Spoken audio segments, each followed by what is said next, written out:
Welcome back to KTN News Center. Just before we head back to a top story about the public transport sector carrying passengers to full capacity, let's have a look at what is making the headlines in Kilifi County. And the drought situation in the country is set to get worse in coming months. According to Ganze Member of Parliament Teddy Mwambire, over 200,000 residents of Kilifi County are at risk of starvation. Mwambire has called upon both the national and county governments to take action to avert deaths, with local residents unable to access food and water. Area residents say the situation has further been aggravated by elephants from Tsavo National Park seeking food and water. Livestock farmers have also been affected as pasture conditions recorded a decline in quality and quantity compared to the previous month, mostly in the first and second days of May.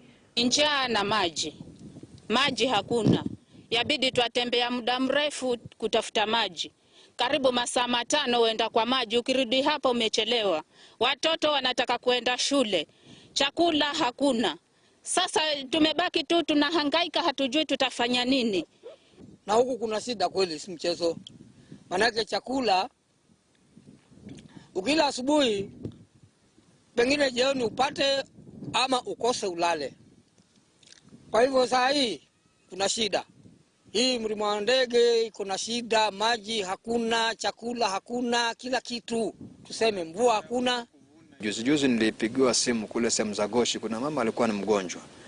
Na nikaambiwa amejaribu kutafuta hali ya usafiri wameshindwa, nikatuma gari ikaenda kumchukua yule mama ikamleta hospitali pale Bamba. Lakini alipopimwa akaonekana kwamba ni shida ya chakula, alikuwa hapati chakula. Na alijaribu kusaidiwa, lakini baada ya siku 3 yule mama akapoteza maisha. Hii ni kumaanisha kwamba alikufa kwa sababu ya ukosefu wa chakula.